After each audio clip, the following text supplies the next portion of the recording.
Hello everyone, I welcome all of you to this very beautiful platform of Infinity Learn by Sri Chaitanya. So कैसे हो यार आप लोग? My name is Adarsh Rai and मैं आप सभी का स्वागत करता हूं नीट धैर्य बैच में। ऐसा बैच जो कि है उन बच्चों के लिए जो 2024 में नेक्स्ट ईयर नीट में अपनी रैंक देखना चाहते हैं। एक ऐसा बैच जो कि डिजाइन किया गया है उन सारे बच्चों के लिए जिन्हें प्रॉब्लम होती है, 12th के टॉपिक्स में प्रॉब्लम होती है और वो प्रॉब्लम्स से वो ओवरकम करना चाहते हैं। उन प्रॉब्लम्स से जितनी भी और भी चीजें, उनके टेस्ट में मार्क्स नहीं आ रहे हैं या सर कॉन्सेप्ट समझ नहीं आ रहा है, कॉन्सेप्ट भूल जा रहे हैं, तो ऐसे बहुत सारी बातें यहाँ पे होती हैं यार। ये सेशंस इसीलिए है, हम सब इसीलिए आपके लिए पास आए हैं और साथ ही साथ हम लाए हैं श्री चैतन्य की लेगेसी, श्री चैतन्य की जो रैंक प्रोड्यूसिंग लेगेसी है कि यार कोई भी एग्जाम हो, जेई हो, नीट हो, कोई भी एग्जाम हो, के सेट हो, स्टेट के हो, आप लोगों को पता है ट्रैक रिकॉर्ड क्या है श्री चैतन्य क्या। हर जगह AIR1 अभी जेई मेन में AIR1 श्री चैतन्य के स्टूडेंट की है। देन AIR1 नीट में भी हम एक्सपेक्ट कर रहे हैं। इससे बड़ी चीज कुछ नहीं हो सकती और ऐसे प्लेटफॉर्म पे आके पढ़ना अपने आप में एक बहुत अच्छी बात होती है। सो वो स्टडीज जो कि AIR1 क्रिएट कर सकती है, वो कंटेंट आपके लिए आ रहा है इसी चैनल पे। सो आई थिंक जितने भी लोग रेगुलरली देख रहे होंगे सेशन, उनको काफी इनपुट्स भी मिल रहे होंगे। काफी अच्छे सेशन से यार, आप लोग देखो, आपको डेफिनेटली बहुत अच्छे पॉजिटिव रिजल्ट्स दिखेंगे, आपका स्कोर भी बढ़ेगा, आपकी अंडरस्टैंडिंग बढ़ेगी और एक बहुत इंपॉर्टेंट चीज होती है लर्निंग आउटकम। मैं हमेशा इस चीज पे बात करता हूं क्योंकि ऑनलाइन एजुकेशन में लर्निंग आउटकम बहुत इंपॉर्टेंट हो जाता है, क्योंकि फैकल्टी स्टूडेंट का इंटरेक्शन नहीं हो पाता है। तो लर्निंग आउटकम जहां पे कॉम्प्रोमाइज हो रहा है वो बहुत प्रॉब्लमेटिक है। लर्निंग आउटकम हर जगह होना चाहिए। एक स्टूडेंट क्लास में बैठ रहा है तो वो अपना समय दे रहा है और उस समय के एवज में वो टेक अवे एलिमेंट के तौर पे कुछ अंडरस्टैंडिंग ले जाना चाहिए। अंडरस्टैंडिंग नहीं ले जा रहा तो प्रॉब्लम है।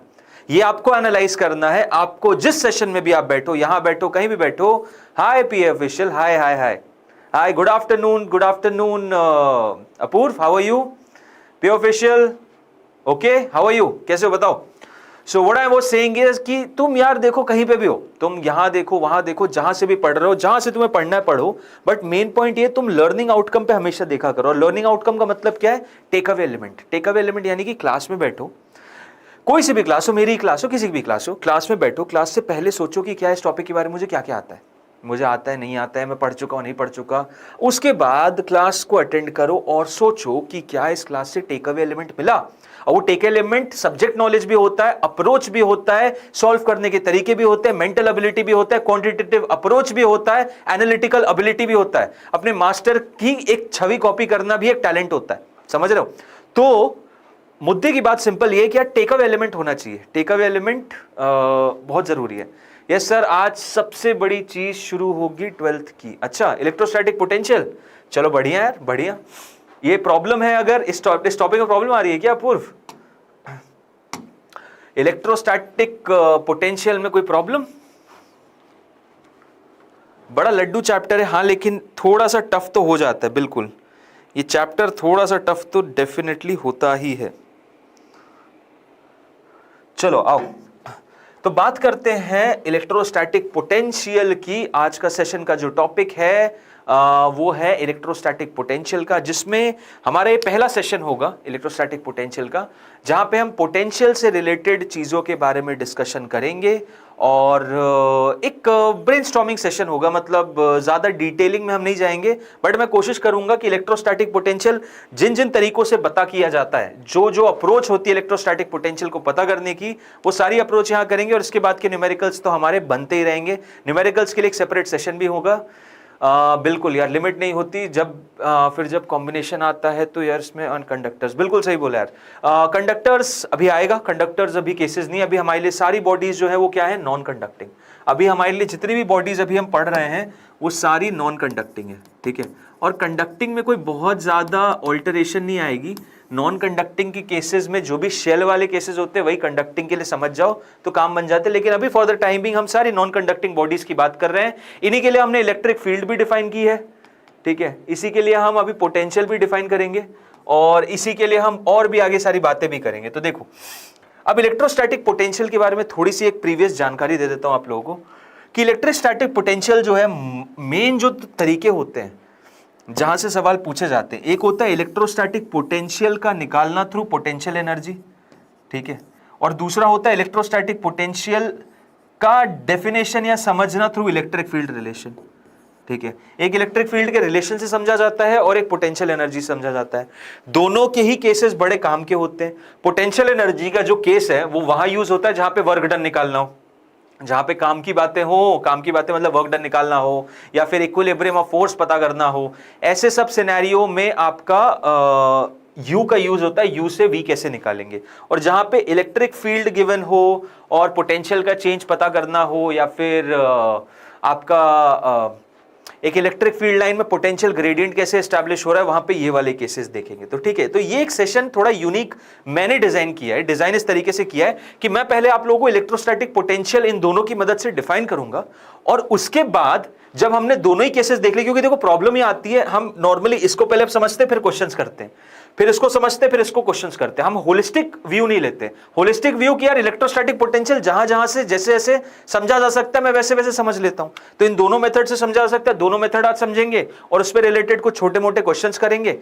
इसके बाद हम इसी अंडरस्टैंडिंग को और एनहांस करेंगे, क्योंकि आने वाले टाइम पे हमें ये कभी भी पूछा नहीं जाएगा और बताया नहीं जाएगा एग्जामिनर द्वारा कि भाई पोटेंशियल एनर्जी वाला फॉर्मूला लगा, उसके थ्रू ही क्वेश्चन सॉल्व होगा। दैट इज आवर स्किल, ये हमारी मेंटल एबिलिटी बोलेगी। सो हमारी मेंटल एबिलिटी में ये फ्रेम बैठ जाना चाहिए कि भाई पूरा इंटायरली इलेक्ट्रोस्टैटिक पोटेंशियल ये रहा, और अब इससे रिलेटेड जो सवाल बैठ रहा है उसमें कौन सा हिसाब बैठेगा, कौन सा मेथड बैठेगा, वो मैं समझूंगा क्वेश्चंस के थ्रू, ठीक है। बट होलिस्टिक नॉलेज किसी चीज की होना जरूरी है ना। जैसे कि इलेक्ट्रिक फील्ड भी मैंने पहले गॉस लॉ बताया और गॉस लॉ के बाद आपको इलेक्ट्रिक फील्ड्स बताई, तो उससे एक होलिस्टिक व्यू मिल गया फिर कि यार हाँ इलेक्ट्रिक फील्ड इस तरीके की इसकी होगी, इसकी पॉइंट की इतनी होगी, इतना मुझे मेमोराइज करना और ऐसे याद रखना, ठीक है। सो उसी टाइप का एक अप्रोच फॉलो कर रहा हूं। अब देखो इलेक्ट्रोस्टैटिक पोटेंशियल बेसिकली कैसे डिफाइन होता है, इसका एक डेफिनेशन जैसे मैंने बताया पोटेंशियल एनर्जी के थ्रू होता है। तो पोटेंशियल एनर्जी बेसिकली सिस्टम की क्या होती है, अभी जरूरत नहीं है, हालांकि बता देता हूं फॉर्मूला कि पोटेंशियल एनर्जी बेसिकली दो मासेस, दो चार्जेस की हो जाती है, Q1 Q2 by R, Q1 Q2 by R। Simple ये होती है पोटेंशियल एनर्जी जो मैं R डिस्टेंस दूर दो चार्जेस हैं तो डिफाइन करता हूं, ठीक है। इसके बारे में सेपरेट बातें करेंगे, इलेक्ट्रोस्टैटिक पोटेंशियल एनर्जी के बारे में एक सेपरेट सेशन होगा और वर्क डन के क्वेश्चंस भी वहां पे सेपरेटली होंगे। बट फॉर द टाइमिंग तुम बस ये समझने की कोशिश करो कि दो चार्जेस है R दूरी पे रखे हुए हैं, तो इनकी सिस्टम की जो पोटेंशियल एनर्जी होगी वो Q1 Q2 बाय R होगी। अच्छा पोटेंशियल एनर्जी होगी क्यों? पोटेंशियल एनर्जी होगी इसलिए होगी क्योंकि इनके नियर बाय रीजन में एक इलेक्ट्रिक फील्ड एस्टैब्लिश होगी, इनके नियर बाय रीजन में इस तरीके की एक इलेक्ट्रिक फील्ड ऐसे एस्टैब्लिश होगी, क्लियर, ये इस डायरेक्शन में, ओके। और इलेक्ट्रिक फील्ड है अगर, तो इलेक्ट्रिक फील्ड में यार सिंपल सी चीज है, एनर्जी स्टोर होती है। इलेक्ट्रिक फील्ड अगर है तो एनर्जी स्टोर्ड होगी, इलेक्ट्रिक फील्ड नहीं है तो एनर्जी स्टोर नहीं होगी। इलेक्ट्रिक फील्ड है तो स्टोर होगी, और जितनी भी एनर्जी स्टोर्ड है पूरे सिस्टम में यहां से चालू होकर इन्फिनिटी तक, उसका काउंट ये है कि Q1 Q2 by R, simple सी चीज, ओके। अब यहां से पोटेंशियल कैसे डिफाइन होता है? पोटेंशियल यहां से इस तरीके से डिफाइन होता है कि जितनी भी पोटेंशियल एनर्जी है, यहां पे भी वही कॉन्सेप्ट, एक टेस्ट चार्ज लेते हैं, जैसे हमने इलेक्ट्रिक फील्ड कैसे निकाली थी, दो चार्जेस के बीच में फोर्स पता करके एक टेस्ट चार्ज पे जितना फोर्स लग रहा है वही इलेक्ट्रिक फील्ड होती थी। ऐसी सिंपल सी चीज, जितनी भी पोटेंशियल एनर्जी पर यूनिट चार्ज है, तो यहां पे वापस दो चार्जेस का सिस्टम लूंगा मैं, एक बड़ा चार्ज हो जाएगा, एक छोटा सा टेस्ट चार्ज हो जाएगा Q। इन दोनों की जो potential energy divided by this test charge मेरा क्या दे देगा, potential at a distance R because of this capital Q। और कितना मैग्नीट्यूड आ जाता है तो देख लो, दोनों के बीच का जो चार्ज होगा that is going to be K capital Q small q upon R per unit charge, test charge ये, तो V की वैल्यू कितनी आ गई, V आ गया K capital Q by R, ठीक है। मतलब एक पॉइंट चार्ज की वजह से, एक पॉइंट चार्ज की वजह से R दूरी पे जो पोटेंशियल होता है, इलेक्ट्रोस्टैटिक पोटेंशियल, उसकी वैल्यू कितनी होती है, K capital Q by R।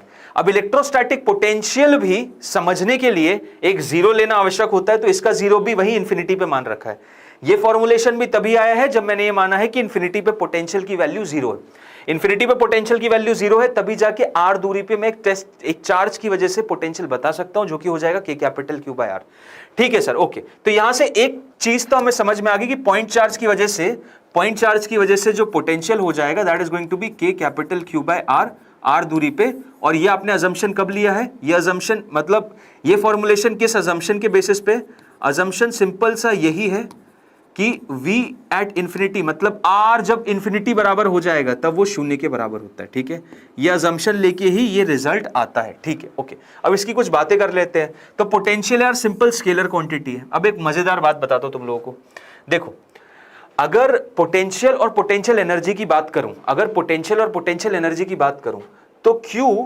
Q जो है उसको तुम या तो पॉजिटिव लोगे या तो नेगेटिव लोगे। ठीक है, स्केलर क्वांटिटी जब भी होगा मतलब पोटेंशियल हो या पोटेंशियल एनर्जी हो, क्या हो, या तो पोटेंशियल हो या फिर पोटेंशियल एनर्जी हो, दोनों ही सिनेरियो में Q जो होगा तुम साइन सहित लोगे, या तो तुम पॉजिटिव के साथ होगा तो पॉजिटिव लोगे या नेगेटिव के साथ होगा नेगेटिव लोगे। अर्ज के तौर पे यहां पे जैसे मान लो Q मेरा पॉजिटिव है तो as it is plus Q रख दूंगा, और Q मेरा नेगेटिव है तो क्या लिख दूंगा, minus Q।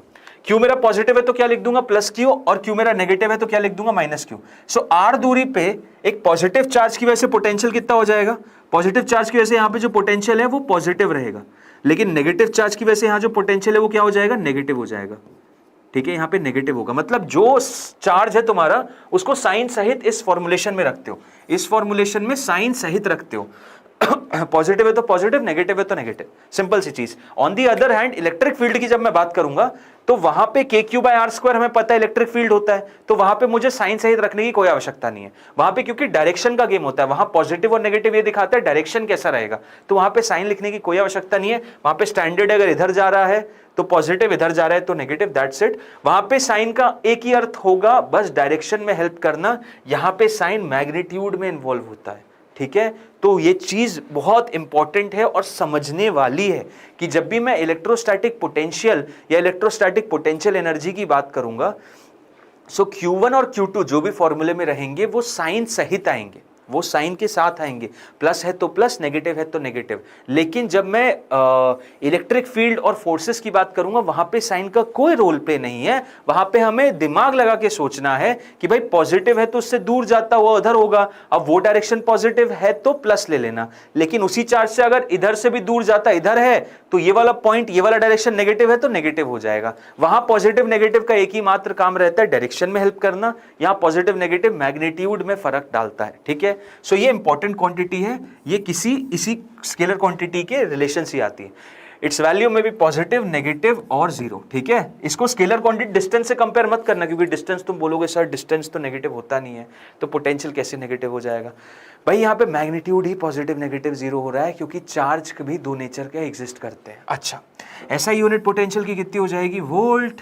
Simple, dimensional formula क्या हो जाएगा, m1L2T-2a-1। इसका तो देखो डायमेंशनल एनालिसिस का एक क्वेश्चन तो आता ही यार, डायमेंशन का एक क्वेश्चन तो आता ही है कि भाई डायमेंशन कितना होगा वो तो पता होना ही चाहिए। Electric potential at a point is also equal to negative of work done by the electric field in taking the unit charge from infinity to that point। Infinity से उस पॉइंट तक इलेक्ट्रिक चार्ज को ले जाने में electric potential at a point is also equal to the negative of work done by the electric field. देखो simple सा चीज ये, work done by conservative force, work done by conservative force is equal to कितना होता है, ये होता है नेगेटिव ऑफ डेल्टा यू के बराबर। Work done by conservative force negative of delta U के बराबर होता है। अच्छा सर ठीक है, work done by conservative force negative of delta U के बराबर होता है, और यही चीज किसके बराबर हो जाती है, negative of work done by external force के बराबर। ठीक है, ये रिलेशन हमेशा याद रखना। ये रिलेशन आपका वर्क पावर एनर्जी का है, कक्षा 11वीं का, और कक्षा 11वीं का है तो ये रिलेशन तो हमें पता ही है कि भाई कंजर्वेटिव फोर्स जो भी उसकी वजह से काम जो रहता है वो नेगेटिव ऑफ डेल्टा यू होता है, और work done by external force delta U के बराबर होता है। ठीक है, ये तो हम हमेशा याद रखेंगे। अब पॉइंट ये है कि डेल्टा यू मेरा कितना था, डेल्टा यू मेरा कितना था, अगर तुम्हें याद हो कि मैंने क्यू कैसे, वी कैसे डिफाइन किया, वी डिफाइन किया है यू अपॉन क्यू, तो यहाँ पे मैं delta v equals to delta q by u, यानी मैं डेल्टा यू को क्यू इंटू डेल्टा वी बोल सकता हूँ, बिल्कुल बोल सकता हूं, और यहां से डेल्टा यू को इधर रख सकता हूं। तो डेल्टा वी बेसिकली क्या हो रहा है, negative of work done by conservative force, जो कि यहां पे इलेक्ट्रिक फील्ड है divided per unit charge. So electric potential at a point is also equal to the negative of work done by electric field, negative of work done by electric field, conservative force यहां पे negative इधर आ गया, पर unit charge, क्योंकि Q यहां पे delta U की जगह क्या रखोगे, क्यू डेल्टा वी रख दिया, क्यू इधर आएगा तो डेल्टा वी कितना हो जाएगा, work done by conservative force यानी work done by electric force negative के साथ पर यूनिट चार्ज। सिंपल सी चीज। तो ये डेफिनेशन होती है वर्क डन के टर्म्स में, ठीक है। अब potential due to a single charge कितना होगा, अभी पढ़ा सर, कैपिटल क्यू की वजह से आर दूरी पे, आर डिस्टेंस दूर जो पोटेंशियल हो जाएगा that is going to be k capital q upon r, k जहां पे भाई 1/4 pi epsilon not capital q by r, ये पोटेंशियल होता है, ये पोटेंशियल हो जाएगा आर दूरी पे, ठीक है। बहुत सारे चार्जेस की वजह से क्या होगा, बहुत सारी चार्जेस की वजह से उनका net vector sum, sorry net algebraic sum, मतलब Q1 Q2 Q3 ऐसे डिवाइडेड है, पी पॉइंट पे बताना है तो KQ by R1 KQ by R2 KQ by R3 ऐसे सिमिलरली ऐड कर दोगे तो ये पोटेंशियल एट पॉइंट P आ जाएगा, ठीक है। सो सिंपल अलजेब्रिक सम लेना है, साइन सहित लेना है, ये पॉजिटिव है तो पॉजिटिव है, नेगेटिव है तो नेगेटिव साइन डालना, ये भी नेगेटिव है तो नेगेटिव डालना, ये भी नेगेटिव है तो नेगेटिव डालना, ठीक है। मतलब जो भी साइन है उसको यहाँ पे लोगे, इन्वॉल्व करोगे तभी। सर थर्ड स्टेटमेंट की हिंदी समझाइएगा। देख यार, ये थर्ड स्टेटमेंट का हिंदी बेसिकली ये है कि जो भी इलेक्ट्रोस्टैटिक फील्ड है वो जो काम करेगी, मतलब work done by electrostatic field या इलेक्ट्रिक फील्ड, ठीक है, इलेक्ट्रिक फील्ड जो भी काम करेगी वो हमेशा नेगेटिव ऑफ डेल्टा यू के बराबर रहेगा, ऑलवेज, हमेशा हमेशा जो work done by conservative force होता है नेगेटिव ऑफ डेल्टा यू के बराबर होता है। अब डेल्टा यू की जगह मैं क्यू इंटू डेल्टा भी रख दे रहा हूं, ठीक है, और ये हो गया work done by electric field, ठीक। क्यू को इधर ले आओ तो डेल्टा वी कितना हो गया, डेल्टा वी हो जाएगा मेरा work done by electric field per unit charge with a negative sign, यही बोला उसने, ठीक है। The electric potential at a point is also equal to the negative work done by electric field in taking a unit charge from infinity to that point. अब देखो infinity to that point है तो यहाँ पे basically क्या आ जाएगा, delta we क्या होगा, potential at that point minus potential at infinity. अब पोटेंशियल एट इन्फिनिटी हमने क्या मान के रखा है, ये चीज तो हमने जीरो मान के रखी है, तो अजम्पशन है ही, पता ही है कि वी एट इन्फिनिटी जीरो है, तो वी आर की वैल्यू ये यानी कि क्या दिखा रहा है, ये बेसिकली मेरा वी आर ही दिखा रहा है। वी आर की वैल्यू कितनी हो जाएगी, negative work done by electric field per unit charge. अब क्यू की वैल्यू अगर 1 रख दोगे तो यूनिट चार्ज कहलाएगा, तो मतलब v work done by external field के, ये सॉरी इलेक्ट्रिक फील्ड के बराबर ही हो रहा है। ये है सिंपल सा स्टेटमेंट, ठीक है, ठीक है। हमने सिंगल चार्जेस की वजह से देख लिया, इनकी वजह से देख लिया, वाओ इसका देखते हैं। चार्जेस ऑफ +10, ये ऊपर है पावर में, ये पावर में -9, 10/3 into 10⁻⁹ coulomb is placed at each of the 4 corners of a square of side 8 cm. The potential at the intersection of the diagonal is। बहुत सिंपल सा क्वेश्चन, चलो आओ देखते हैं, बहुत सिंपल सा सवाल है। ये रहा, ठीक है, हर कॉर्नर पे 10/3 इंटू 10⁻⁹ -9 क्या होता है, नैनो कूलम, नैनो होता है ना, हाँ नैनो कूलम, तो नैनो कूलम, यहाँ पे भी 10/3 नैनो कूलम, यहाँ पे भी 10/3 नैनो कूलम, यहाँ पे भी 10/3 नैनो कूलम, ठीक है। सेंटर पे पूछ रहे हैं, अब सेंटर पे क्या हो जाएगा, the potential at the intersection of the diagonal is, diagonal का इंटरसेक्शन एक स्क्वायर में तो बड़ा सिंपल सा केस हो जाता है, ये टोटल लेंथ होती है √2a और ये जो दूरी हो जाती है वो a/√2 होती है, √2 a/2 यानी a/√2, ये भी a/√2, ये भी a/√2 और ये भी a/√2। अच्छा, सारे के सारे पॉजिटिव चार्ज हैं, सारे के सारे पॉजिटिव चार्ज है, तो सिंपल सी चीज़ ये होगा कि भाई सबका वेक्टर, सबका अलजेब्रिक सम लेना है, तो Q/R इंटू 4 कर दोगे तो टोटल V आ जाएगा पॉइंट S पे, ठीक है, इस S पॉइंट पे टोटल V आ जाएगा। K की वैल्यू कितनी, K की वैल्यू 9 इंटू 10⁻⁹, Q कितना है, Q है 10/3 इंटू 10⁻⁻⁹ डिवाइडेड बाय R की वैल्यू कितनी, 8 सेंटीमीटर दिया है और 8/√2, सो 8 इंटू 10⁻⁻², क्योंकि सेंटीमीटर में था, डिवाइडेड बाय √2, तो ऊपर चला जाएगा √2, ठीक है, ओके। अब देखो ये 9 तो भाई इस 9 से कैंसिल, ठीक है सर, बढ़िया, ये 3 तो इस 3 से कैंसिल, ठीक है, बढ़िया। उसके बाद फिर ये 3√2 आ गया और ये 10 ऊपर चला जाएगा तो अच्छा 4 25 से काटेगा 250 125, मतलब ये ऊपर जाएगा, ये 1000 हो जाएगा, 1000/8 होता है 125, 125 गुणे 3 होता है, 125 गुणे 3 कितना होता है 375 है ना, 375 और इंटू 4 भी है, 4 तो लिखा ही नहीं, इंटू 4 भी है। सो 375 गुणे 4 कितना हो जाएगा भाई, 4 तिया होता है 1275 गुणे 4 होता है तुम्हारा 150, 300, 1500 आ रहा है आंसर, 1500√2,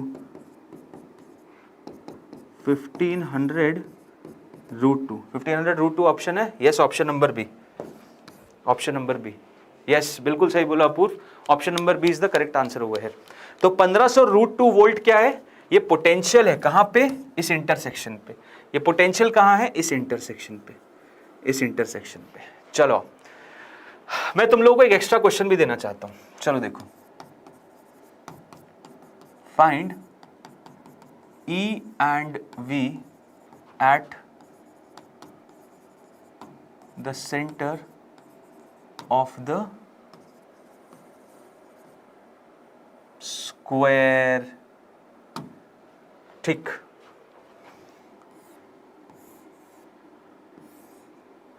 यहां प्लस क्यू, यहां प्लस क्यू, यहां माइनस क्यू, यहां माइनस क्यू, और दूसरा case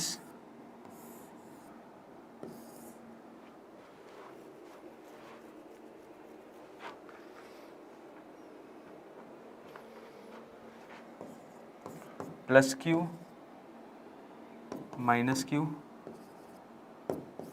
minus Q plus Q.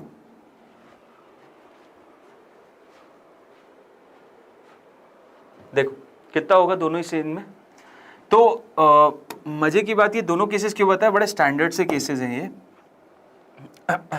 Electric field के साथ क्या होता है, इलेक्ट्रिक फील्ड के साथ डायरेक्शन इन्वॉल्व होता है, लेकिन पोटेंशियल के साथ क्या होता है, पोटेंशियल बड़ा सिंपल सा चीज है भाई, उसे मैग्नीट्यूड से मतलब है। तो मैग्नीट्यूड में देखता है 2 नेगेटिव 2 पॉजिटिव, तो फाइनल यहाँ पे पोटेंशियल 0 ही होगा। यहां पे भी वही सीन देखता है कि यहां पे पोटेंशियल 0 होगा, समझ रहे हो, क्लियर। लेकिन उसके बाद बिल्कुल सही बोला।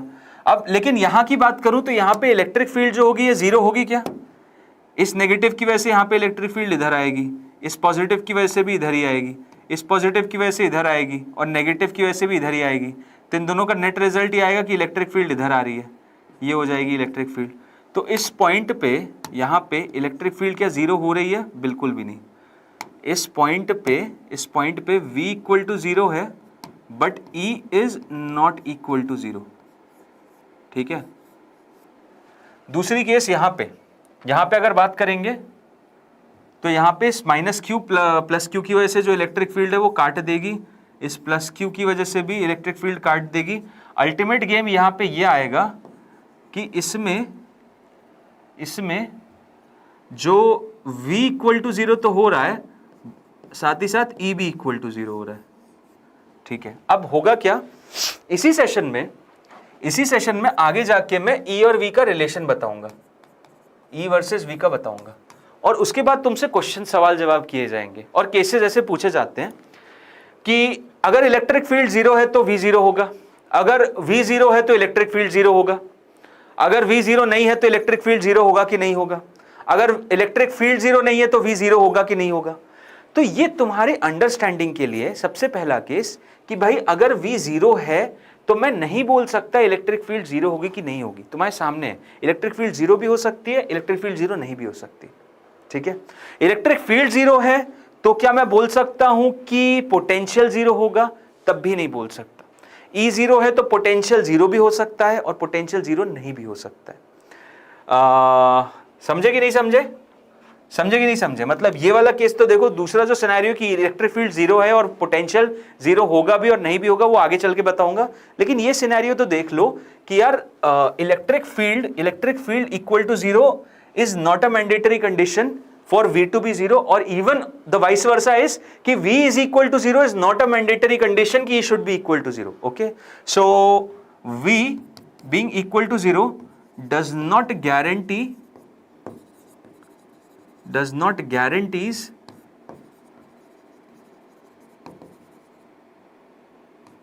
E is equal to 0 or E is not equal to 0. Okay,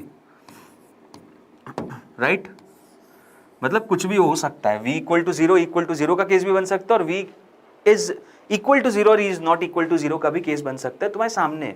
ठीक है, बस ये केस इसीलिए बताना था मुझे कि तुम इस चीज में कंफ्यूजन मत रखना और कभी भी इन सब क्वेश्चन में फंसा मत करो। ओके, और वो बाकी जब रिलेशन बताऊंगा तब तो और क्लैरिटी आएगी। चलो अगला सवाल देखते हैं। अगला सवाल है थोड़ा कैलकुलस का यूज करके। A charge Q is uniformly distributed over a long rod AB of length L as shown in the figure. The electric potential at a point O lying at a distance L from end L is. ठीक है, इस point पे मुझे electric potential बताना है। ये पूरी की पूरी रॉड गिवन है, कैसे बताऊंगा? देखो मैंने जो फॉर्मूला बताया वो पॉइंट चार्ज के लिए बताया, यहाँ पे तो यूनिफॉर्म रॉड है तो कोई दिक्कत नहीं, कैलकुलस का यूज करूंगा, इतना तो समझ में आना चाहिए मुझे। तो यहाँ पे क्या करूंगा, यहाँ से x दूरी पे जाऊंगा और एक छोटा सा एलिमेंट कंसिडर करूंगा जिसकी विड्थ हो जाएगी dx। यहां से x दूरी पे जाऊंगा और छोटा सा एलिमेंट करूंगा जिसकी विड्थ हो जाएगी dx। ये जो है ये विड्थ क्या है, dx है। ये जो विड्थ है मेरी क्या है, this width is dx, this width is dx हुआ है। अब इस dx की वजह से यहाँ पे जो पोटेंशियल आएगा कितना आ जाएगा, तो भाई इस dx में जो चार्ज रहेगा वो रहेगा मेरा dq चार्ज। इस dx में जो चार्ज रहेगा वो dq चार्ज, और इस dq की वजह से यहाँ जो पोटेंशियल छोटा सा dv होगा that is going to be k dq upon total distance कितना है, x अपॉन टोटल डिस्टेंस है मेरा x। ओके, अब मुझे टोटल पोटेंशियल निकालना है, तो टोटल पोटेंशियल कितना होगा, इंटीग्रेशन dv हो जाएगा, यानी इसको इंटीग्रेशन करना है k dq अपॉन x के साथ। ठीक है, अब प्रॉब्लम ये कि यार वेरिंग एलिमेंट मेरा x है लेकिन यहाँ पे डिफरेंशियल एलिमेंट dq आ गया, तो dq को x के टर्म्स में एक्सप्रेस करना है, कैसे करोगे?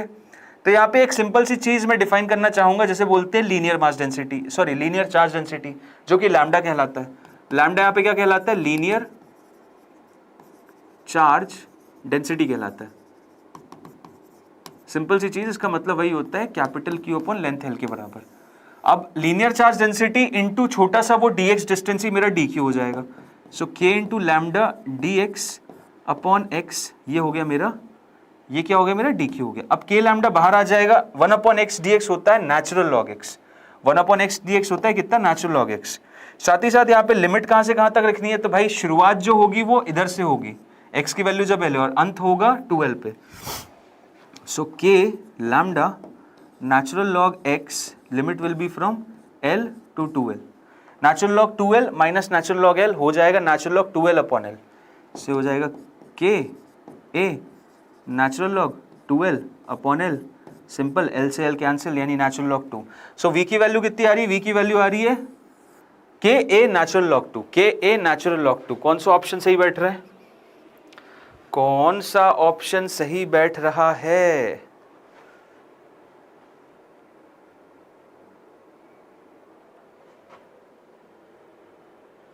देखते, k की वैल्यू भी रखनी पड़ेगी और लैम्डा की वैल्यू भी रखनी पड़ेगी। ए थोड़ी, ये तो लैम्डा है, ये थोड़ी, ये तो लैम्डा है। कोई नहीं, रखते, आ जाओ, जगह है कि, हाँ है ना, बिल्कुल है, वैसे यहीं पे हो जाएगा। v is equal to k हो जाएगा 1 upon 4 pi epsilon not, lambda की वैल्यू हो जाएगी capital Q upon length L into natural log 2, natural log 2, क्योंकि इनिशियल L से लेके 2L तक गया, नेगेटिव साइन का तो कोई केस नहीं है। ठीक है, सही है। अब कौन सा सही बैठ रहा है, QLN2 upon 4 pi epsilon not L, option number D सही बैठ रहा है, ऑप्शन नंबर डी सही बैठ रहा है। I आना चाहिए, L आना चाहिए, क्या बोल रहा है, L से 2L, यस सर, L आना चाहिए, सही है। तो करेक्ट आंसर क्या है यहाँ पे, करेक्ट आंसर है मेरा ऑप्शन क्रमांक D, that is QLN2 upon 4 pi epsilon not into L, QLN2 upon 4 pi epsilon not into L, simple. Okay, इस तरीके से आप आंसर निकाल सकते हो, this is my V over here. Okay, बस सिंपल, लैम्डा की जगह रख दिया मैंने Q बाई L और K की जगह 1 upon 4 pi epsilon not, option number D correct है, ऑप्शन नंबर डी मेरा करेक्ट आंसर है, राइट। चलो आगे बढ़ते हैं सर, और रिंग से रिलेटेड 3 जगह पोटेंशियल के सवाल और जवाब और केसेस पूछे जाते हैं, उनके बारे में डिस्कशन करते हैं। पहला पॉइंट होता है इस रिंग के सेंटर पे, दूसरा पॉइंट होता है इसके एक्सिस पे, तीसरा केस होता है जबकि आर्क की बात करता हूं, समझ गए? पहला पॉइंट होता है सेंटर पे, दूसरा पॉइंट होता है एक्सिस पे, और तीसरा पॉइंट होता है इसके एक आर्क के केस में। तो सबसे पहले आर्क का सॉल्व करते हैं। सबसे पहले करते find the potential at the centre of an arc that subtends an angle theta at the centre. ठीक है, इसका निकाल लेते हैं, क्योंकि इसका निकाल लिया तो भाई पूरे circle, semi circle, quarter circle सबकी वजह से बता दूंगा। ठीक है, तो आओ इसका समझते हैं पहले कि इसका पोटेंशियल कितना होगा। ये सेंटर है, इस पे पूरा का पूरा पॉजिटिव चार्ज है और ये आर्क है, ये आर्क है बेसिकली। ठीक है, ये आर्क है। अब देखो यहाँ पे सिंपल सा चीज क्या करना रहता है, यहाँ पे सिंपल अप्रोच वही हो जाता है आपका कि आप सेंटर पे एक लाइन बनाते हो, यहाँ से आप थीटा एंगल दूर जाते हो और इस थीटा एंगल पे आप एक छोटा सा डी थीटा एंगल सबटेंड करते हो। ठीक है, आप थीटा एंगल गए इधर और यहाँ पे आपने एक छोटा सा सबटेंड किया एंगल डी थीटा, और डी थीटा में जो चार्ज हो जाएगा कितना हो जाएगा, that is going to be d q. इस डी क्यू की वजह से यहाँ जो पोटेंशियल आएगा कितना आ जाएगा, d v will be equal to k d q by r. ठीक है, सिंपल सी चीज। ओके, अब हाँ, अब देखो मजे की चीज यहां पे ये आती है कि आपका ये जो आर्क है इसमें क्या गिवन है। अगर क्वेश्चन ये गिवन है कि charge Q is distributed on the arc of angle theta, अगर ये वाला केस गिवन है, तो आंसर बड़ा सिंपल है। तो आंसर सिंपल सा क्या है कि इसी स्टेप को यहाँ पे इंटीग्रेट कर दो, ये केस 1 के लिए, dv, तो v कितना हो जाएगा, इंटीग्रेशन dv, और इसको इंटीग्रेट कर देंगे तो k बाय आर बाहर आ गया, इंटीग्रेशन dq मेरा हो जाएगा q। सो फाइनली v की वैल्यू आ जाएगी k capital Q by r। Simple सी चीज। लेकिन अगर दूसरी तरीके से गिवन है, केस 2 में गिवन है, केस 2 क्या है, केस 2 मेरा ये है कि lambda is the linear charge density of an arc of charge with angle theta. अगर ये वाला केस है तो इसमें क्या आता है कि यहां पे केस 2 में आपका जो dv आया ना, dv will be equal to k dq by r, एकदम सही बोला तुमने। और ये जो dq है बेसिकली क्या हो जाएगा, lambda into r d theta, क्योंकि ये लेंथ कितनी हो जाएगी उस समय, r इंटू डी थीटा। ठीक है, क्योंकि एंगल डी थीटा है, तो lambda into r d theta इसमें आ जाएगा k into lambda r d theta upon r से r कैंसिल हो जाएगा। और इंटीग्रेशन तब क्या करोगे, v is equal to integration k lambda by r into d theta, lambda तो कैंसिल हो गया तो k इंटू लैम्डा रह गया बस, और डी थीटा करोगे तो कितना आ जाएगा, k लैम्डा बाहर, और इंटीग्रेशन थीटा हो जाएगा from minus theta by 2 two plus theta by 2, मतलब ये आ जाएगा माइनस थीटा बाई 2 से लेके प्लस थीटा बाई 2, क्योंकि सेंट्रल लाइन से मैं इतना माइनस थीटा बाई 2 पीछे जाऊंगा और इतना ही प्लस थीटा बाई 2 आगे आऊंगा। तो ये minus plus theta by 2 minus of minus theta by 2 basically हो जाएगा मेरा थीटा माइनस थीटा बाई 2 से लेके प्लस थीटा बाई 2। तो finally answer theta by 2 minus of minus theta by, नहीं theta by 2 plus theta by 2, theta हो जाएगा। So final answer आ जाता है के लैम्डा थीटा। तो इस सिनेरियो में क्या आंसर आ जाता है, के लैम्डा थीटा। यहाँ पे आती है v की वैल्यू के क्यू बाय आर, और इसमें आती है v की वैल्यू के लैम्डा थीटा। ठीक है, सो दोनों ही केसेस थोड़े से अलग हैं क्योंकि दोनों पे रिलेटेड क्वेश्चंस आए हैं, तो आपको दोनों पता होने चाहिए कैसे करते हैं। अगर लैम्डा दिया है तो ये तुम मत रट लेना क्यू की वैल्यू, हालांकि तब भी कर सकते हो। लैम्डा की जगह तुम्हें उस समय क्या रिप्लेस करना पड़ेगा, लैम्डा की जगह तुम्हें बेसिकली क्यू की जगह तुम्हें रिप्लेस करने का लैम्डा इंटू ये टोटल लेंथ, लैम्डा इंटू ये टोटल लेंथ। लैम्डा कितना हो जाएगा, लैम्डा तो गिवन रहेगा, टोटल लेंथ हो जाएगी थीटा इंटू आर के बराबर, उसमें भी यहाँ पे रिप्लेस करोगे, यही आंसर आने वाला है। तो दोनों अप्रोच पता होनी चाहिए, दोनों अप्रोच से मैं कैसे आंसर निकाल सकता हूं। ठीक है, अब देखो ये सिनेरियो समझ में आ गया, तो मैं इसी चीज को यहां पे लगा सकता हूं कि लैम्डा दोगे, लैम्डा वाला केस होगा तो बता दूंगा, यहाँ पे थीटा की वैल्यू 2 पाई हो जाएगी, और लैम्डा अगर नहीं होगा तो फिर सिंपल के क्यू बाय आर जितना था वहां पे, क्योंकि जो मेन फॉर्मूला था इस फॉर्मूले में, कहाँ गया, इस फॉर्मूले में बस टोटल चार्ज दिया है, तो टोटल चार्ज आर्क पे जितना है उतना ही आर्क पे यहाँ पे टोटल चार्ज, इस पे पूरा का पूरा क्यू ही है, तो सिंपल वही स्टेप है। ठीक है, आई सपोज डिफरेंशिएट कर पा रहे हो, इस पे भी चार्ज दिया रहेगा, तो if charge is given, if charge Q is given तो ये है, और अगर लीनियर चार्ज डेंसिटी दे दी तो सेंटर पे कितनी हो जाएगी, लैम्डा इंटू के लैम्डा इंटू 2 पाई, कितनी, के लैम्डा इंटू 2 पाई, ये हो जाएगी। ठीक है, जहां पे लैम्डा हो जाएगा आपका linear charge density. Okay, so I think you people are understanding किस एनालिसिस से हम कर रहे हैं। अब आते हैं इस पर्टिकुलर सिनेरियो पे, जब मेरे को उसकी एक्सेस पे निकालना रहता है, तो एक्सेस पे निकालना भी कोई बहुत टफ नहीं। देखो पोटेंशियल के सवाल बड़े इजी होते हैं। ठीक है, यहाँ पे जैसे छोटा सा dq ले लिया, ये पूरी रिंग ऐसे है, इसके एक्सिस पे यहाँ पता करना है, छोटा सा dq लिया, इस dq की वजह से दूरी कितनी हो जाएगी, under root of x square plus are square, जहाँ x ये है और ये वाली दूरी r है, ये r है और ये x है, तो ये हो जाएगा under root of x square plus are square. तो सिंपल dv की वैल्यू हो जाएगी k dq upon under root of x square plus are square, simple सी चीज। अब ये जो X square plus are square है सारे इन पॉइंट्स के लिए उतना ही रहेगा, ये तो चेंज हो नहीं रहा, ना x चेंज हो रहा है ना आर स्क्वायर चेंज हो रहा है। तो जब इंटीग्रेशन करोगे v की वैल्यू, इंटीग्रेशन ये dv, तो k upon under root of x square plus are square तो बाहर ही आ गया, और इंटीग्रेशन dq, तो इंटीग्रेशन dq क्या, टोटल चार्ज q, तो पोटेंशियल एट एनी पॉइंट कितना हो जाता है, k capital Q upon x square plus are square की पावर 1/2, ये हो जाता है पोटेंशियल, ये हो जाता है सिंपल पोटेंशियल। क्लियर है, यही चीज small r equals x equals to 0 पे कितनी हो जाएगी, वही के क्यू बाय आर जो कि अभी पीछे पड़ा था। जैसे जैसे बढ़ता चला जाऊंगा वैसे वैसे इन्फिनिटी की तरफ बढ़ती चली जाएगी। सेंटर पे कितनी होगी, सेंटर पे मैक्सिमम होगी और बाद में वो घटती चली जाएगी। ग्राफ की बात करूं अगर, तो ग्राफ बताना कौन सा टफ काम है, ग्राफ बताना कौन सा टफ काम है।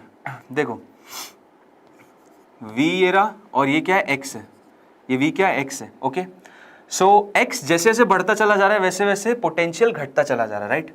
सो x इक्वल्स टू 0 पे क्या था, ये k capital Q upon r के बराबर, और उसके बाद फिर ये इस तरीके से घटता चला जाएगा, यहाँ पे भी इस तरीके से घटता चला जाएगा। ठीक है, नेगेटिव साइड पे जाओगे तो v पॉजिटिव ही रहेगा। रस ये है मेरा ग्राफ v वर्सेस x का, ये है ग्राफ किसका, v वर्सेस x का, जहाँ पे x क्या है, x है उसकी सेंटर से लाइन, x है उसके सेंटर से लाइन, कहाँ से लाइन, सेंटर से लाइन। ठीक है, सो एक ग्राफ और पूरा का पूरा analysis.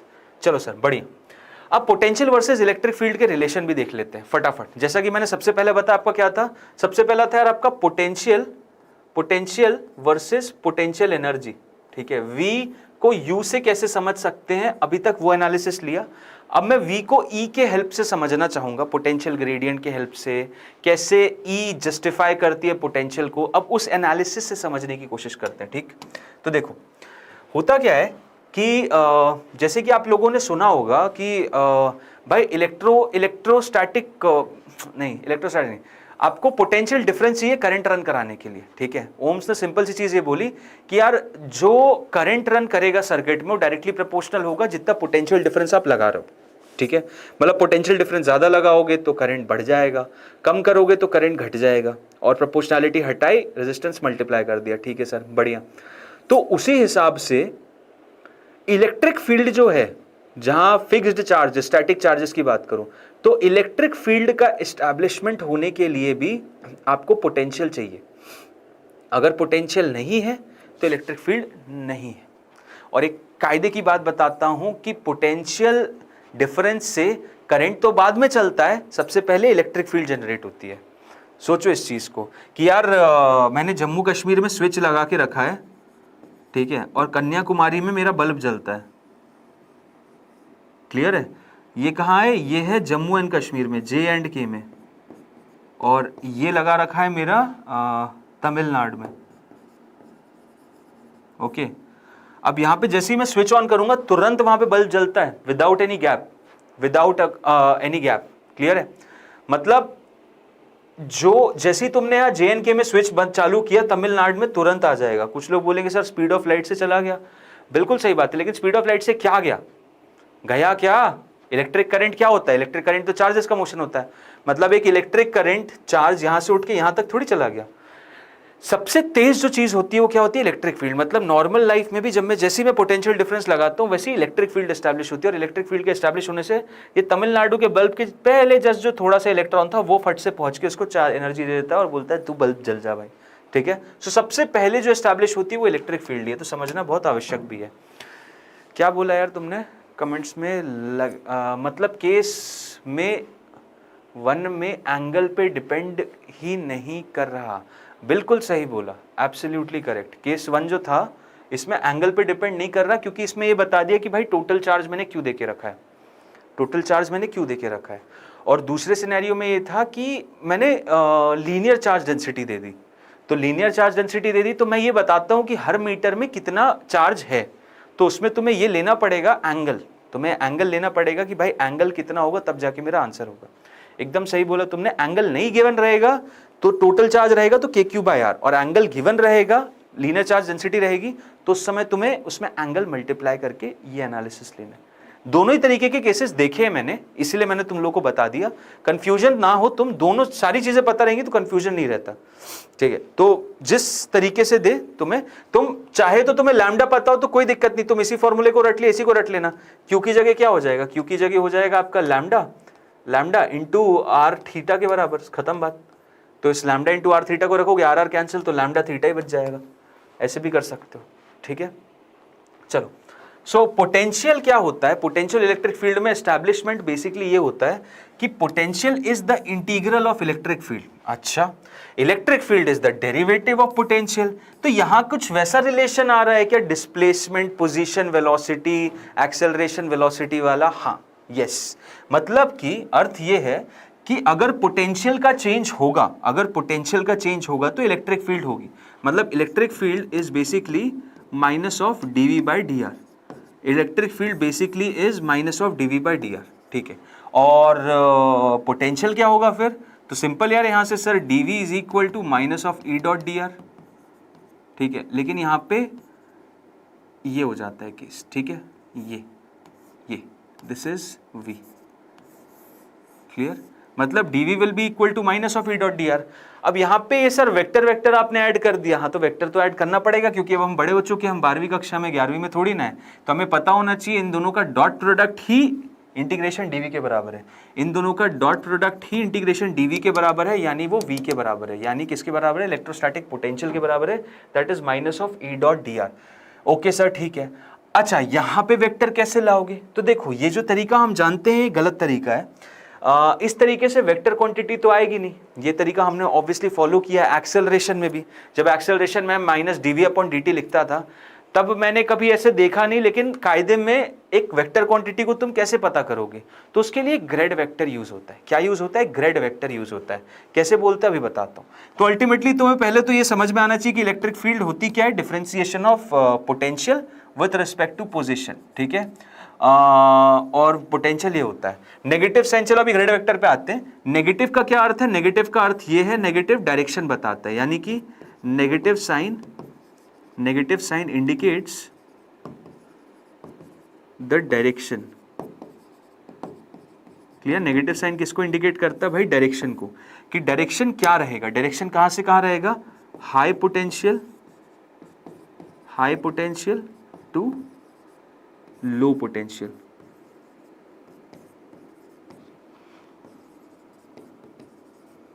High potential to low potential, ये रहता है हमेशा डायरेक्शन किसका? इलेक्ट्रिक फील्ड का। Electric field will always move from high potential to low potential, and negative sign basically यही दिखाता है। नेगेटिव साइन यही दिखाता है। ठीक है, नेगेटिव साइन यही दिखाता है कि electric field lines will always move from high potential to low potential. That is the case, that is the scenario, हमें पता होना चाहिए। ठीक है, अब ये तो तरीका हो गया मेरे समझने का, जुगाड़ पानी वाला तरीका। मतलब कि इससे मैग्नीट्यूड बता दो और ये नेगेटिव से डायरेक्शन समझ लो, हाई पोटेंशियल से लो पोटेंशियल। लेकिन कभी कभी यार unit vector along x y z के फॉर्म में दे देते हैं और वहां बड़ा कंफ्यूजन होता है। तो करेक्ट फॉर्मूला बताओ सर, क्या होता है electric field with vector annotation पता करने का? तो इलेक्ट्रिक फील्ड होती है माइनस ऑफ ग्रेड वी के बराबर। ठीक है, माइनस ऑफ ग्रेड वी के बराबर। और ये जो ग्रेड वेक्टर होता है वो बेसिकली होता है आपका del by del x i cap plus del by del y j cap plus del by del z k cap, ठीक है। ये होता है ग्रिड वेक्टर। इसका अर्थ ये होता है जो भी यहाँ फंक्शन लिखा v लिखा है तो v को पार्शियली डिफरेंशिएट कर दो x के साथ i कैप के अलोंग, पार्शियली डिफरेंशिएट कर दो y के साथ j कैप के अलोंग, पार्शियली डिफरेंशिएट कर दो v को z के साथ k कैप के अलोंग। तो partial differential vector, partial differential operator से आप इसको पार्शियली डिफरेंशिएट करोगे पोटेंशियल को और उसके बाद i cap j cap k cap के अलोंग लिखोगे तो देखो ना इससे इलेक्ट्रिक फील्ड आपकी प्योर वेक्टर फॉर्म में आ जाएगी, आई कैप जे कैप के कैप के फॉर्म में। समझ रहे हो? नहीं समझे? चलो दोबारा बताता हूं। इलेक्ट्रिक फील्ड निकालने के दो तरीके, एक है जुगाड़ पानी वाला तरीका, ये है जुगाड़, ये है जुगाड़ वाला तरीका। जुगाड़ वाला तरीका बेसिकली ये बोलता है कि इससे मैग्नीट्यूड बता लो और फिर देखो कि हाई पोटेंशियल कहाँ है, लो पोटेंशियल कहाँ है, high potential to low potential बना देना, वो डायरेक्शन बता देगा, मैग्नीट्यूड बता देगा, निकल गई वेक्टर क्वांटिटी। ये जुगाड़ वाला तरीका। करेक्ट तरीका ये है कि पार्शियल डिफरेंशिएट करके आंसर निकालो, ठीक है।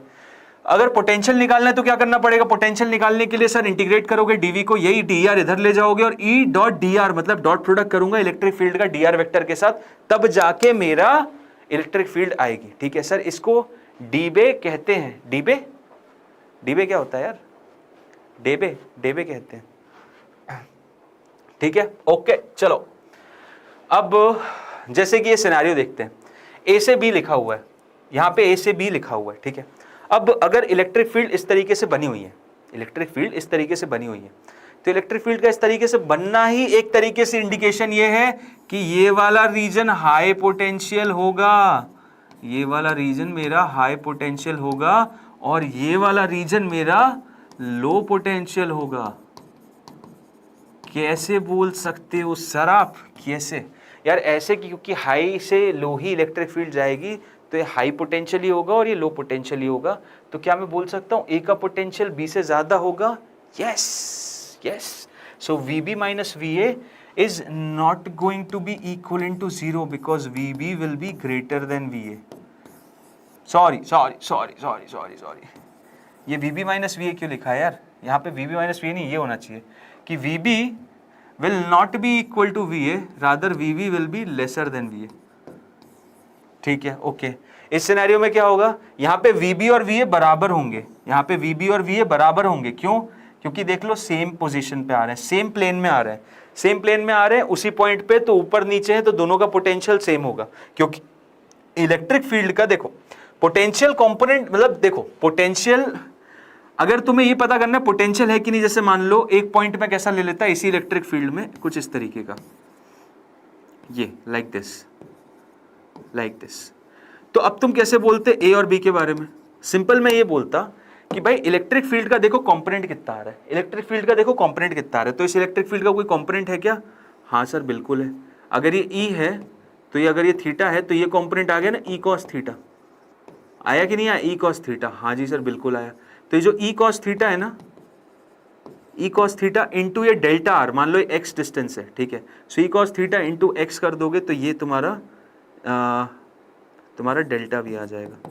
क्या है अल्टीमेटली डेल्टा वी? देखो ना इंटीग्रेशन डीवी क्या आ रहा है? डीवी आ रहा है तुम्हारा इंटीग्रेशन ई डॉट डी आर, ठीक है। ई वेक्टर बाहर निकाल लो अगर कांस्टेंट है तो, इंटीग्रेशन डी आर वेक्टर, और डी आर वेक्टर क्या होगा? Delta r vector. So delta v मेरा कितना हो गया? Delta v equals to minus of E dot D r. Electric field इधर थी, डेल्टा आर इधर था, दोनों के बीच का angle cos theta, E cos theta into X, simple. So यहाँ पे चेंज आएगा, लेकिन यहाँ पे देखोगे तो इलेक्ट्रिक फील्ड इधर है और डेल्टा आर वेक्टर परपेंडिकुलर है, तो दोनों के बीच का डॉट प्रोडक्ट करोगे तो डेल्टा वी कितना आ जाएगा? 0 आ जाएगा। मैथमेटिकली भी बता दिया और जुगाड़ पानी वाले तरीके से भी बता दिया कि यार परपेंडिकुलर केस में पोटेंशियल सेम रहते हैं और हॉरिजॉन्टल में अलोंग द लाइन रहती है तो पोटेंशियल में चेंज आता है, ठीक है सर। आओ सवाल करते हैं। E is equal to 2x i cap plus 3j cap, find potential at a general point if potential at origin is 5 volt, ठीक है, कोई दिक्कत नहीं। इलेक्ट्रिक फील्ड पता करनी किसी जनरल पॉइंट, इलेक्ट्रिक फील्ड दी हुई है, ई वेक्टर क्या दिया हुआ है? 2x i cap plus 3y j cap, okay. मुझे क्या पता करना है? Potential at any general point r, okay. देखो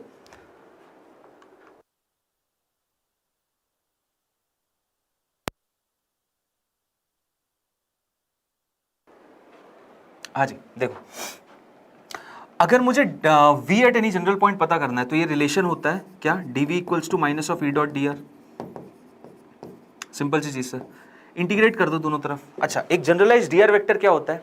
एक जनरलाइज डी आर वेक्टर मेरा क्या होता है? एक जनरलाइज डी आर वेक्टर की अगर मैं बात करूंगा वो होता है D x i cap plus D Y j cap plus D Z k cap, ठीक है। यहाँ पे क्या मुझे ये के कॉम्पोनेंट यानी जेड एक्सिस के अलग जरूरत है? बिल्कुल नहीं, क्योंकि आई और जे ही है।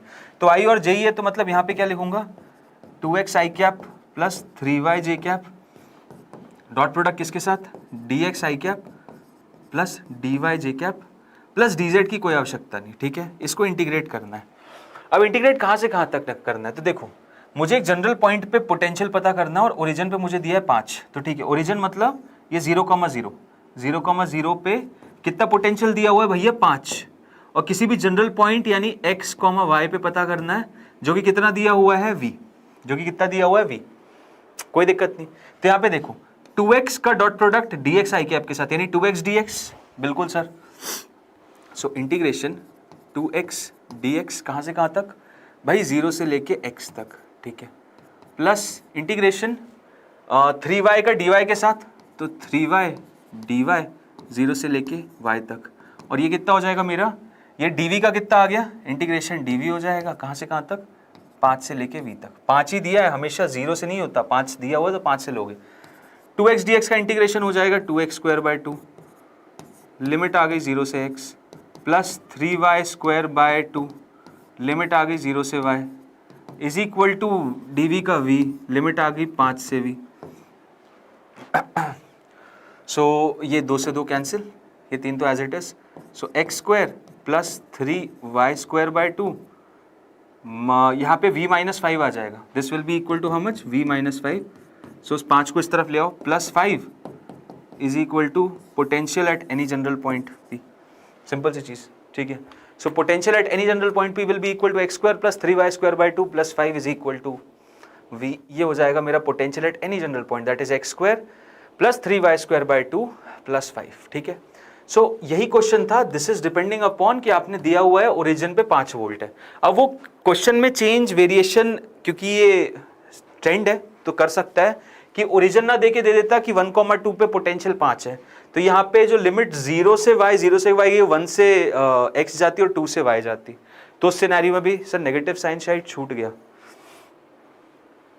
सही बोला भाई तूने, यहाँ नेगेटिव आएगा, फिर यहाँ नेगेटिव आएगा, फिर यहाँ पे भी नेगेटिव आएगा, और इसके नेगेटिव आने की वजह से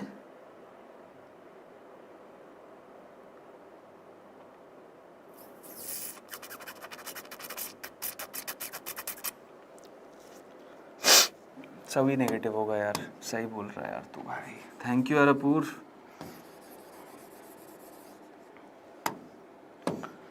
ये हो जाएगा आपका एक नेगेटिव साइन के साथ minus of v minus 5, minus of v minus 5, ठीक है। अब ये माइनस v को इधर ले, बाकी सबको इधर ले, ये माइनस प्लस हो जाएगा। सो v की वैल्यू आ जाएगी 5 minus x square by 2 minus of 3y square by 2, ये है answer. This is potential at any general point, 5 minus x square by 2 minus 3y square by 2। अब सही है, अब सही है पूर्व, this is the correct answer my friends. छोटी सी गलती हो गई थी एक नेगेटिव साइन की, बट अब सही आंसर है। ये पोटेंशियल है आपका किसी भी जनरल पॉइंट x और y पे, ओके। चलो सर बढ़िया, आगे बढ़ते हैं। अगला बढ़िया अच्छा सा सवाल, नेक्स्ट सवाल क्या है, potential at a point x due to some charges situated on the x axis is given by v is equal to 20 divided by x square minus 4. The electric field E at x equals to 4 mm is given by, okay. v दिया हुआ है, हमें electric field पता करनी है at x equals to 4। देखो E is equal to जो minus of grad v मैंने बताया है, ये कहाँ यूज करेंगे, जहाँ जहाँ पे v as a function of x y z, मतलब या तो x और y हो, या तो x और y हो, या फिर y और z हो, या फिर x और z हो, या फिर तीनों हो। लेकिन अगर सिंगल मात्र x है, सिंगल y है और सिंगल z है, तो इसको यूज करने की कोई आवश्यकता नहीं है। तब तुम simply E is equal to minus of d v by d r use कर सकते हो। सिंपल किस केस में, व्हेन v बस मात्र या तो fx दिया है, या फिर fy दिया है, या फिर fz दिया है। सिंगल एक एक्सिस के अलोंग ही पोटेंशियल को डिफाइन किया तो simple minus d v by d r कर सकते हो। अब इसको क्यों बता रहा हूं, क्योंकि यहाँ पे v is equal to 20/x² - 4 को मात्र सिंपल डिफरेंशिएट करेंगे, वो कोई ग्रेड वेक्टर और वो सब नहीं लगाएंगे हम, ठीक है। तो इसको डिफरेंशिएट कर दो। सो e की वैल्यू कितनी आ जाएगी, minus of d v by d r, जो कि r यहाँ पे क्या हो जाएगा, x हो जाएगा। ये r यहाँ पे x हो जाएगा क्योंकि फंक्शन ऑफ x दिया हुआ है। सो हो जाएगा, इसका डिफरेंशिएशन करते हैं तो 20 ये हो जाएगा -1 अपॉन x² - 4 का होल स्क्वायर, ठीक है, इंटू 2x। ये आ गया भैया इलेक्ट्रिक फील्ड। सिंपल, इसको डिफरेंशिएट करना है यार, मात्र इसको मात्र डिफरेंशिएट करना, आंसर ये आ जाएगा। क्लियर। अब इसको डिफरेंशिएशन करना कोई बहुत टफ तो होगा नहीं, अगर टफ है तो बताओ। चेन रूल लगाया, 20 को कॉमन ले लिया, x²/4 को इसको ऐसा ले लिया 20 × x² - 4 की पावर -1, -1 नीचे गिरा, लिख दिया। ये पावर -1 तो -2, ये रहा स्क्वायर नीचे लिख दिया। उसके बाद फिर अंदर घुसा तो 2x, x² का तोड़ा 2x आ गया और 4 का डिफरेंशिएशन 0। तो अब देखो ये कितना हो जाएगा, -20x, e की वैल्यू कितनी आ गई, -20x डिवाइडेड बाय x² - 4 का होल स्क्वायर, ठीक है। और एक नेगेटिव साइन भी था जो कि मैंने लिखा नहीं है, तो वो नेगेटिव इसको पॉजिटिव कर देगा, ये प्लस, ये नेगेटिव साइन भी था। तो ये 20x/x² - 4 का होल स्क्वायर। अब इसमें क्या रखना है, x = 4 mm, x = 4 mm, ठीक है। 4 mm डालते हैं, 4 mm डालेंगे तो हो जाएगा 16 में से 4 गया 12, है ना।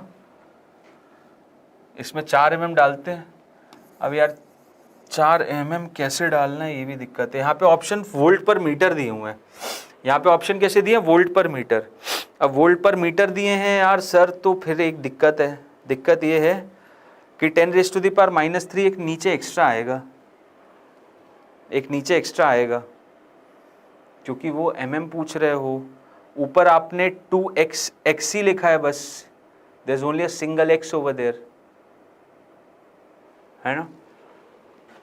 अगर मात्र 4 डाल के देखे तो कितनी आ रही है, e is equal to 20 × 4 divided bye